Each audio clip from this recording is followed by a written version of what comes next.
The night air held the peculiar chill that comes just before dawn in the mountains of Media. I, Balthazar, pulled my woolen cloak tighter around my shoulders as I ascended the stone steps to our observatory, a flat rooftop where my colleagues and I had spent countless nights reading the celestial scroll that the Creator writes across the darkness. I am a magus, one of the priestly scholars of Persia, descended from the ancient order that once advised King Cyrus himself. We are not wizards, as some in the West believe, but astronomers, philosophers, and students of the sacred texts from many lands. In our library rest scrolls from Babylon, copies of Hebrew scriptures brought by exiles long ago, Egyptian star charts, and Indian mathematical treatises. For months, something had troubled my calculations. Jupiter and Saturn, the two wandering stars we call the Righteous One and the Sabbath Star, were moving into conjunction in the constellation of Pisces, the sign of the Hebrews.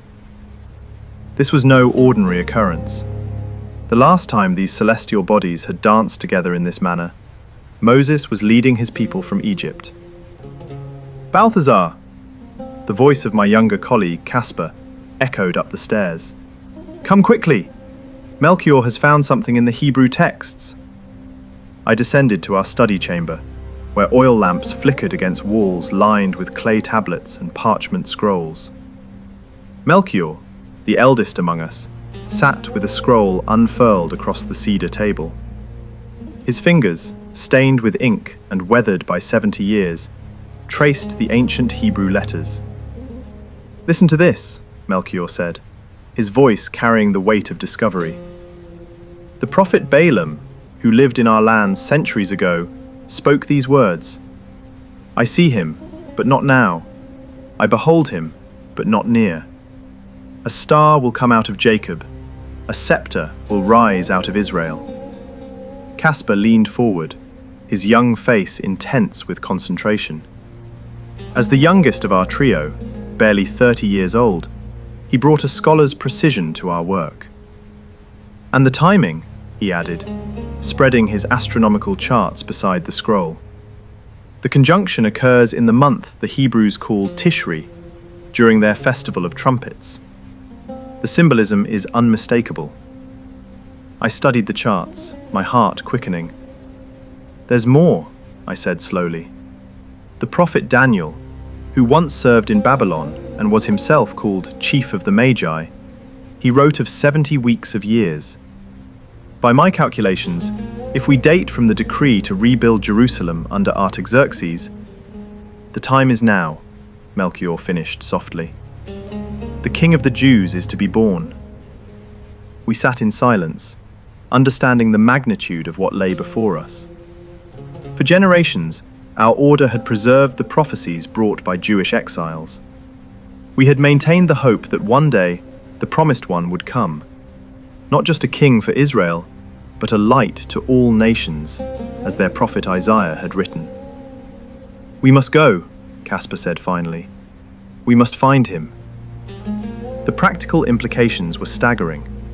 Jerusalem lay nearly 900 miles to the west, a journey of 3 to 4 months through some of the world's most challenging terrain.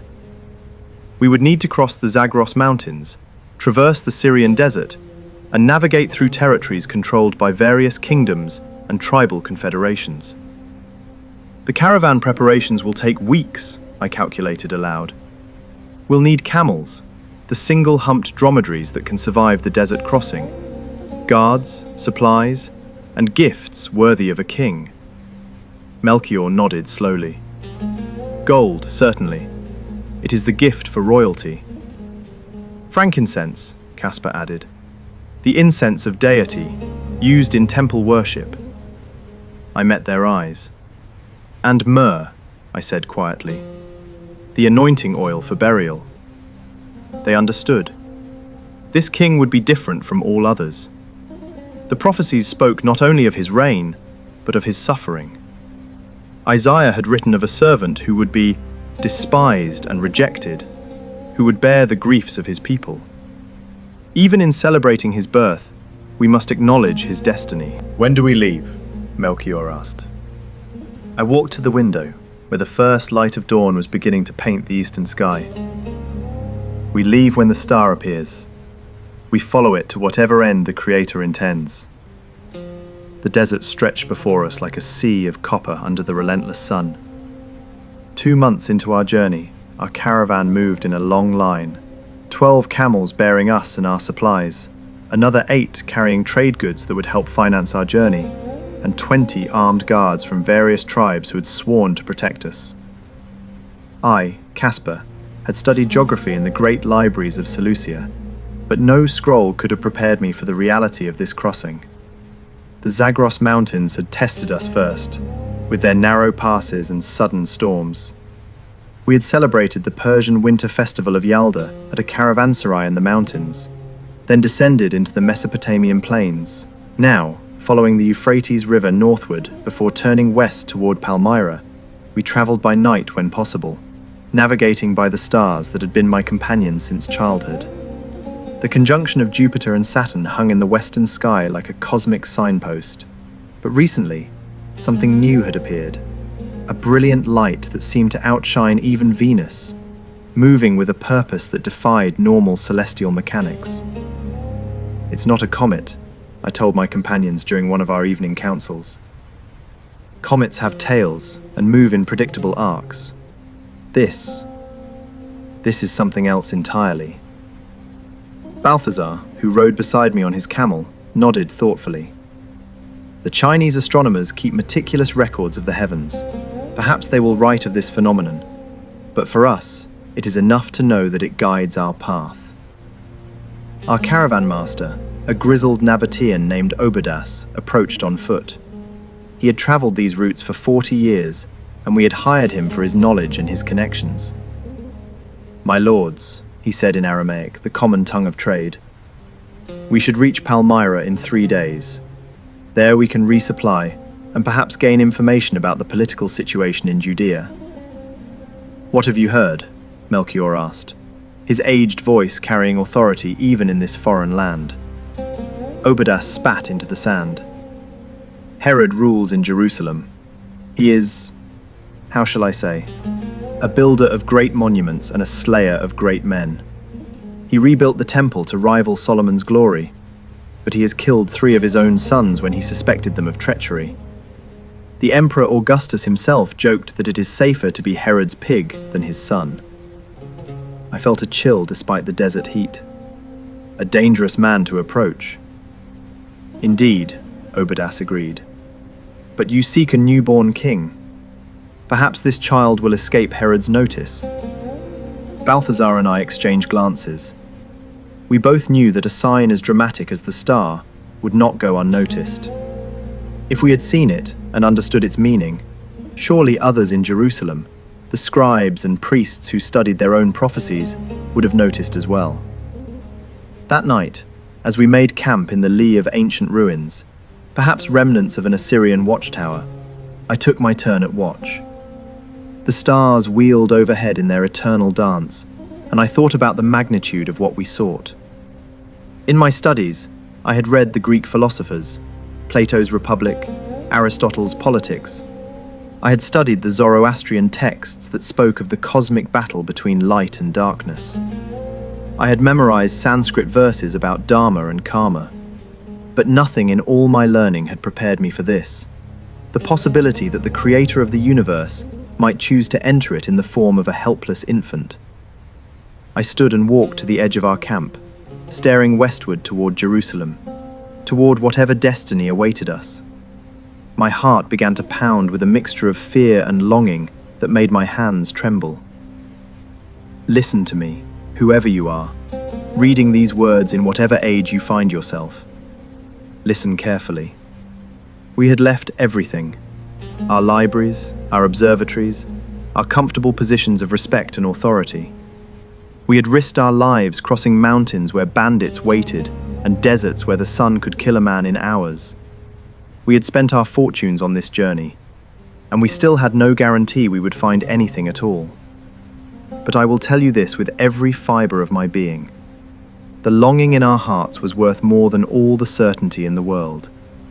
the ache to know truth, to meet the divine face to face, to bow before something infinitely greater than ourselves.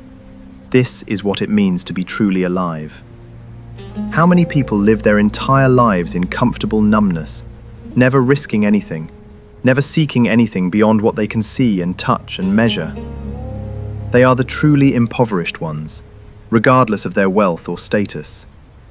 If you feel even the smallest spark of that longing, do not ignore it. Do not let the voices of practicality and caution smother it. Do not let fear of looking foolish, or fear of wasting your time, or fear of being disappointed keep you from seeking. The greatest tragedy is not to search and fail to find. It is to never search at all. To die with that hunger still gnawing at your soul, having spent your days on lesser things. We did not know if we would survive this journey. We did not know if the prophecies were true. We did not know if the star would lead us to anything real. But we knew we had to follow. And I tell you now, before you even hear the end of our story, whatever the cost, whatever the risk, seek the truth with everything you have. Let nothing stop you from following your star. You're thinking too much again, Balthazar said, joining me at the fire. He carried 2 cups of date wine, offering me one. Your mind races like those Greek athletes in their Olympic Games. I smiled. I cannot help but wonder, why this way? If the Creator wishes to establish a kingdom, why begin with a baby? Why not appear as a warrior king, as David was? Why not manifest as a prophet with signs and wonders? Melchior, who I had thought was sleeping, spoke from his bedroll. Perhaps, he said quietly, because a king who begins as a helpless infant, dependent on human parents for his very survival, is telling us something profound about the nature of his kingdom. Power that begins in weakness. Glory that starts in humility. I pondered his words as I sipped the sweet wine. Around us, the desert night sang with the voices of insects and the distant cry of a jackal. Above us, the star blazed with impossible brightness, pointing the way. The city of David rose before us like a crown of stone, its walls catching the afternoon sun. My heart, Melchior speaking now, should have leaped at the sight. Here was the city of prophets and kings, where Solomon had built his temple, where Isaiah had walked and spoken the words of the Almighty. Instead, I felt a growing unease as our caravan wound its way up the Kidron Valley toward the city gates. We had expected to find Jerusalem alive with celebration. If a king had been born, surely the whole city would be rejoicing. Surely the star that had guided us so faithfully would be common knowledge, discussed in every market and synagogue. Instead, we found a city going about its ordinary business with barely a glance at the heavens. Something is wrong, Balthazar murmured, as we passed through the gate, our guards creating a stir among the crowd. A caravan of foreign scholars, dressed in the elaborate robes of Persian Magi, carrying obvious wealth, we were impossible to ignore. The King of the Jews, where has he been born? Caspar called out in Aramaic to a group of merchants. They stared at us as if we had lost our minds. King? What king? One finally responded. We have Herod. What other king would there be? Word of our arrival and our question spread through the city like wildfire. By the time we had secured lodging at a caravanserai near the Temple Mount, a royal summons had arrived. Herod the Great wished to see us immediately. The palace was a monument to Herod's ambition and paranoia. Roman architectural grandeur merged with Jewish motifs, guarded by soldiers in Roman armor. We were escorted through corridors lined with marble and mosaics, past fountains and gardens that seemed obscenely lush after our desert crossing. Herod himself sat on a throne that seemed designed to intimidate. He was in his 70th year, ravaged by disease and suspicion, but his eyes were still sharp and calculating. Around him stood his advisors and, more tellingly, several scribes and chief priests who had clearly been hastily summoned. "Welcome, honored Magi," Herod said in Greek, the language of educated discourse. His voice was gracious, but I could hear the steel beneath. "I understand you seek a newborn king. Please, tell me more." I stepped forward, acutely aware that every word mattered. "Your Majesty, we have seen his star in the east. We are scholars of the heavens, and we have followed it here. The signs point to the birth of the one whom your prophets foretold, the Messiah, the King of the Jews." Herod's smile never reached his eyes.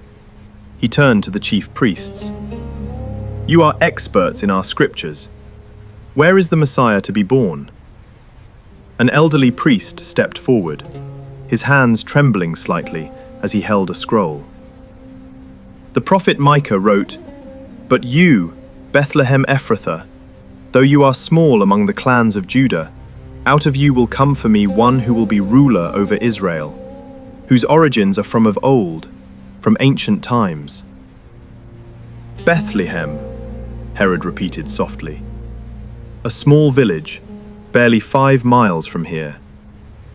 He turned back to us with renewed intensity. "Tell me, when exactly did this star appear?" I hesitated. Something in his eagerness sent warning signals through my mind. But we had come seeking truth, and courtesy demanded we answer. Approximately 2 years ago, the conjunction of Jupiter and Saturn began in Pisces, but the new star, the one we have followed most directly, appeared about 3 months ago. Herod nodded slowly, and I watched him calculating. "Go," he said finally. "Go to Bethlehem and search carefully for the child. When you have found him, come back and tell me, so that I too may go and worship him." As we left the palace, Caspar whispered urgently, "Did you see his face? He has no intention of worshipping anyone. He wants to destroy a rival." "I know," I said quietly. "We must be very careful about what we do next." That evening, we stayed in Jerusalem, though not comfortably. I couldn't sleep, troubled by what we had set in motion. Had we endangered the very child we had come to honor? The irony was bitter. We had traveled 1,000 miles to bring gifts to a king, and instead, we might have pointed a murderer to his target. I rose and went to the roof of our lodging, where the star blazed overhead, brighter than I had ever seen it. It no longer hung in a fixed position, but seemed to move, beckoning southward, toward Bethlehem. We left Jerusalem before dawn, telling no one of our departure. I, Balthazar, watched as the star that had seemed almost stationary over Jerusalem now moved with purpose, leading us south along the ridge road toward Bethlehem. The village appeared as the sun rose, a small cluster of limestone houses terraced into the hillside. Shepherds were leading their flocks out to pasture, and women carried water jars from the well. It seemed impossibly ordinary, surely not the birthplace of the King of Kings. Yet the star stopped. It hung over a modest house on the edge of the village, not the cave stables where transient visitors might stay, but an actual home. "Should we all go?" Caspar asked uncertainly. 3 foreign scholars, armed guards, a caravan of camels. We might frighten them. "We go together," Melchior said firmly. "We have come too far to do this by halves." We left most of our guards with the camels and approached the house, carrying the gifts we had transported so carefully across desert and mountain. I held the golden chest containing frankincense, lumps of precious resin from the boswellia trees of Arabia, worth more than most men earned in a year. A young woman answered our knock. She couldn't have been more than 16 or 17, with dark hair covered modestly by a veil, and eyes that showed both wariness and an unusual depth of peace. Behind her, a young man, a carpenter by the looks of his calloused hands, stepped protectively close. "Peace be upon this house," I said in Aramaic. "We have travelled from the east, following a star. We seek the one who has been born King of the Jews." The young woman, Mary, we would learn, studied us for a long moment. Then, incredibly, she smiled. "You have travelled far," she said simply. "Please, come in." The house was small but clean, with the smell of fresh bread and the tools of a carpenter's trade along one wall. And there, in a wooden cradle that had clearly been crafted with loving care, lay a child of perhaps 18 months. He was awake, watching us with dark, intelligent eyes as we entered. At this age, children are usually shy of strangers, but this child regarded us with a calm attention that seemed far beyond his years. I have seen many things in my long life. I have watched solar eclipses from mountain tops and tracked comets across the sky. I have debated philosophy with Greek scholars and theology with Zoroastrian priests. But nothing prepared me for this moment. Kneeling before a toddler in a carpenter's house, my heart somehow knowing that I was in the presence of something immeasurably greater than I could comprehend. Melchior moved first, lowering himself to his knees with difficulty, his old bones protesting, and bowing his face to the ground. "My lord and my king," he whispered. Caspar and I followed, prostrating ourselves in the Eastern manner of honouring royalty. When we rose, we presented our gifts. Melchior offered the gold, enough to support a family for years, or to finance a flight to safety if needed. "For a king," he said simply. Caspar presented the frankincense, its sacred smoke used in temples throughout the world. "For God made manifest." I offered the myrrh, and as I did, I met Mary's eyes. She knew. Somehow, this young mother understood that myrrh was used for burial, for anointing the dead. Tears gathered in her eyes, but she accepted the gift with dignity. "You know," she said softly. It wasn't a question. "The prophets spoke of suffering as well as glory," I replied gently. "Of a servant who would bear the sins of many. But they also spoke of resurrection, of victory over death itself." The child reached out from his cradle, and Mary lifted him. To my astonishment, he extended his small hands toward us, as if in blessing. Joseph, the carpenter, finally spoke. "You are not the first to recognize him. There was a prophet in the temple, Simeon, and a woman named Anna. They spoke of light to the Gentiles, of redemption for Israel." He paused. "But you are the first to come from so far away. Why?" Caspar answered, his young voice filled with conviction. "Because the prophecies are not for Israel alone. Your prophet Isaiah wrote that the Messiah would be a light for the Gentiles, that God's salvation would reach to the ends of the earth. We are here because this child is the hope, not just of your nation, but of all nations."